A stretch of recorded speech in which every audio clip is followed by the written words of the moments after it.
A few moments later. Assalamualaikum warahmatullahi wabarakatuh. Perkenalkan, nama saya Syifa Diani dengan NIM 060311 8232805 dari Program Studi Pendidikan Ekonomi FK Universitas Sriwijaya kelas Indralaya. Adapun tujuan saya pada video ini adalah untuk memenuhi tugas ujian akhir semester pada mata kuliah Teori Ekonomi Mikro dengan dosen mengampu Ibu Yuliana Eva SPD MPD, dan pada video ini bertemakan permasalahan ekonomi mikro yang terjadi di negara Indonesia. Permasalahan ekonomi mikro yang terjadi di Indonesia, pada video ini saya akan mengambil harga beras naik tertinggi dalam sejarah. Ini sangat tidak masuk akal karena kita negara agraris, yang dipubliskan pada artikel dari bbc.com pada tanggal 22 Februari 2020. Pedagang pasar serta pengamat pertanian menyebutkan kenaikan harga beras yang terjadi 4 bulan terakhir ini menyentuh harga 14.000 per kilogram untuk beras medium dan 18.000 per kilogram untuk beras premium adalah harga yang paling tertinggi dalam sejarah. Dari kenaikan beras inilah, ratusan warga dari berbagai daerah rela mengantri berjam-jam demi bisa mendapatkan beras murah yang digelar pemerintah pada operasi pasar. Dari berita di atas terkait harga beras menjelang Ramadan dan Idul Fitri ini, bisa dikatakan bahwa kenaikan harga beras ini terjadi karena kebutuhan akan beras menjelang Ramadan dan Idul Fitri ini juga meningkat. Beras merupakan bahan pokok konsumsi masyarakat yang dimana masyarakat akan rela mengantri atau bahkan membeli beras tersebut dengan harga yang mahal. Harga beras ini juga didasari oleh iklim, di mana El Nino menyebabkan musim tanam mundur, yang mana ini mempengaruhi jumlah produksi padi yang dihasilkan. Dan juga ternyata produksi padi pada tahun 2023 mengalami penurunan sekitar 1 juta ton.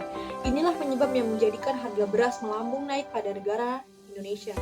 Penyebab selanjutnya adalah negara Indonesia ketergantungan akan impor beras karena jumlah kebutuhan akan beras di Indonesia sangatlah tinggi. Ketika harga beras internasional meningkat dikarenakan iklim pula, maka harga beras yang ada di dalam negeri pun ikut terdampak kenaikannya.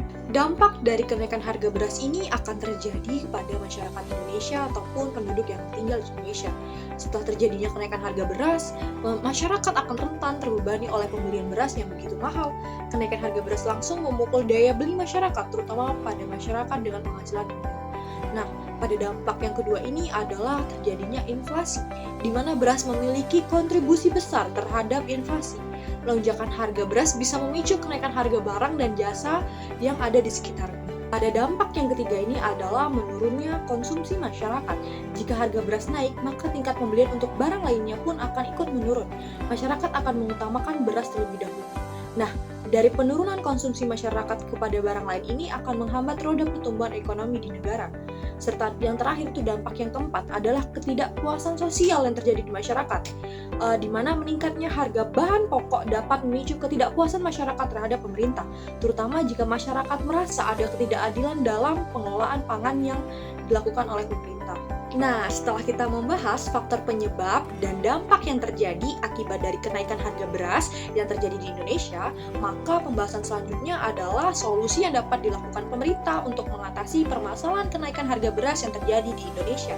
Nah, langkah yang pertama ini adalah peningkatan produktivitas dan efisiensi pada sektor pertanian, di mana peran pemerintah ini dalam hal ini adalah dengan cara memfokuskan modernisasi pada sektor pertanian, termasuk akses teknologi, pendanaan pada petani, dan perlindungan kepada petani.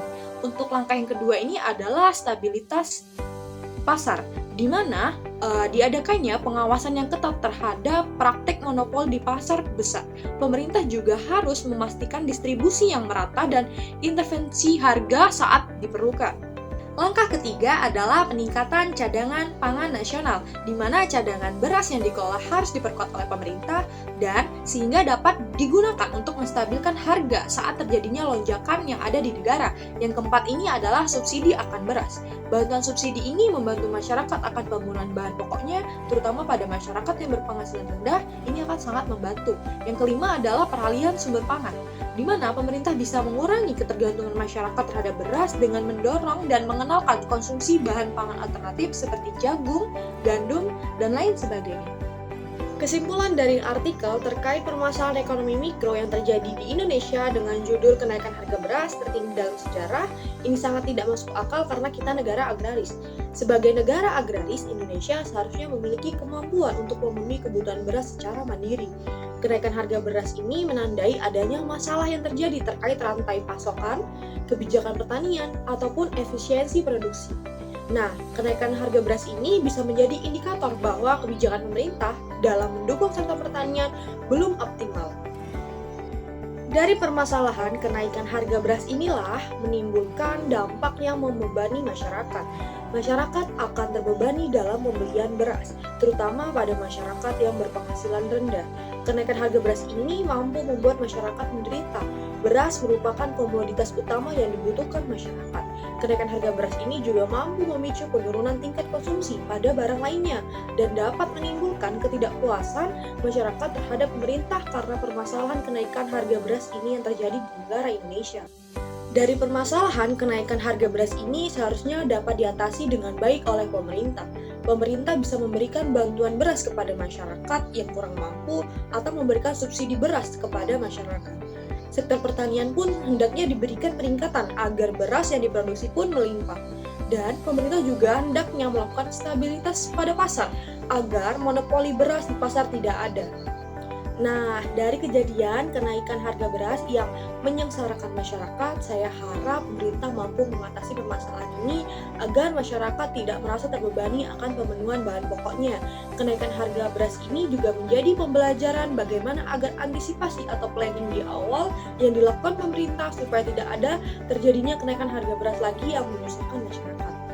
Itu saja yang dapat saya sampaikan terkait analisis kasus permasalahan ekonomi mikro di Indonesia yang bertemakan harga beras naik tertinggi dalam sejarah. Ini sangat tidak masuk akal karena kita negara agraris.